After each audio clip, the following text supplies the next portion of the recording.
Il est 7h40, merci d'être avec nous sur Radio J. Judith Mergui nous a rejoint en studio. Bonjour Judith.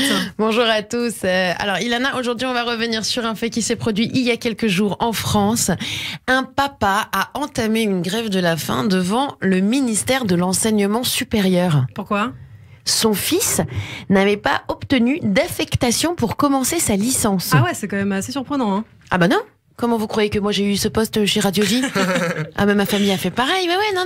Moi il y a ma grand-mère qui s'est allongée au milieu de la rédaction, qui a menacé tout le monde de ne plus jamais s'alimenter. Bon alors c'était pas hyper crédible dans son cas parce qu'elle disait tout ça tout en finissant son petit croquant aux amandes. Mais par contre après je dois dire qu'elle est passée à l'acte. Et là c'était beau de voir son engagement. Rendez-vous compte, 1620. 1620 c'est le nombre de secondes qu'elle a tenu. Ça fait 27 minutes de grève de la faim. Et alors ensuite ?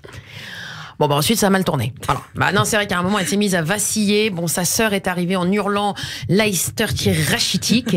Sa tante est arrivée avec 3 kilos de cornes de gazelle et 2 poulets aux olives. Ma cousine est venue avec son mari, médecin, qui lui-même a ramené tous ses confrères.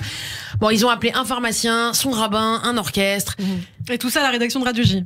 Bah oui, mais d'ailleurs c'est pour ça que le directeur de Radio J alors je vais dire beaucoup Radio J aujourd'hui parce que le directeur nous a dit vous ne mettez pas assez la marque en avant, donc vous avez des relances avec Radio J, moi je vous réponds Radio J et aujourd'hui nous parlerons de Radio J, voilà.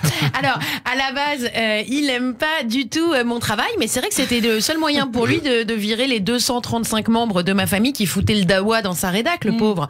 Lui il était là en train d'essayer de dire alors s'il vous plaît les gestes barrières, les gestes barrières. Et donc finalement ils sont partis.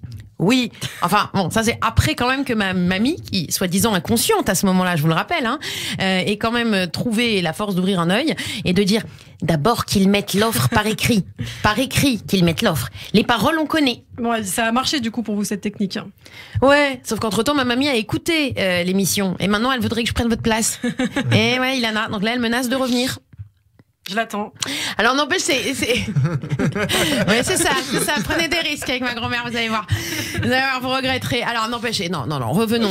C'est courageux la grève de la faim. Moi, normalement, à la base, c'est vrai que j'avais connu ça pour les grandes causes. Gandhi contre la corruption ou Bobby Sands. Vous savez qui est Bobby Sands, Ilana? Non, pas du tout. Ça se dit journaliste. Bravo. C'est peut-être ma mamie Simra qui a raison. Je devrais peut-être prendre votre place. Alors, Ilana, vous ferez vos recherches sur Bobby Sands. Je m'appelle pas Google. Donc. Je vous disais, moi je serais incapable de faire une grève de la faim, ou alors vraiment pour une cause grave, noble, comme rentrer dans ma robe de mariée, par exemple. Voilà. Non, puis t'imagines l'enfer. Parce que toi, tu as posté ton combat sur Instagram. Je veux dire, donc, en général, tu annonces ta cause. Tu vois, tu mets des vidéos de toi en train d'engager les gens avec une grève de la faim pour sauver les petits poussins. Enfin voilà, tu vois, donc les gens suivent. Sauf que moi, je vous ai dit, Ilana, il faut pas que je me lance là-dedans. Moi, j'ai la volonté c'est simple. Ma volonté, c'est la durée de vie des enceintes chinoises qu'on achète sur Alibaba. Là, ça donne tout pendant 10 minutes et puis après, ça meurt avant la fin du premier refrain. Bref, donc moi, c'est sûr que je vais craquer à un moment. Si je commence un combat en grève de la faim, il y a un moment où je vais vouloir attaquer un burger. Là, à tous les coups, les followers qui vont débarquer de nulle part, qui vont me griller, parce que eux te soutiennent, ils se mettent à chanter avec toi. Une grève de la faim, toi t'es avec ton burger dans la bouche. Les petits poussins. Oui, alors pour les auditeurs, c'est une blague visuelle. Voilà, ils viendront regarder la vidéo sur les réseaux. Et donc voilà, je reviens à ce papa parce que moi je suis quand même surprise si maintenant en France on se met à faire des grèves de la faim parce qu'on trouve pas de taf ou de place en fac, ça devient n'importe quoi. Moi demain dans ces cas-là j'arrive, je démarre une grève de la faim parce que je trouve pas de place de Vélib. Non, voilà, et puis pardon mais enfin si en France on se met à faire des grèves de la faim parce qu'on trouve pas de boulot, dans 6 mois la moitié du pays est anorexique et l'Afrique nous envoie des sacs de riz. Le mec trouve pas de taf donc rends-toi compte, il décide de s'affamer. Mais c'est un peu con non? Parce que je veux dire à Paris sans travail de toute façon tu vas vite crever la dalle. Donc je vois pas pourquoi prendre de l'avance. Le pire dans cette histoire, c'est que le père, sachez-le, a eu gain de cause. En moins de 24 heures, son fils était accepté dans l'école de son choix.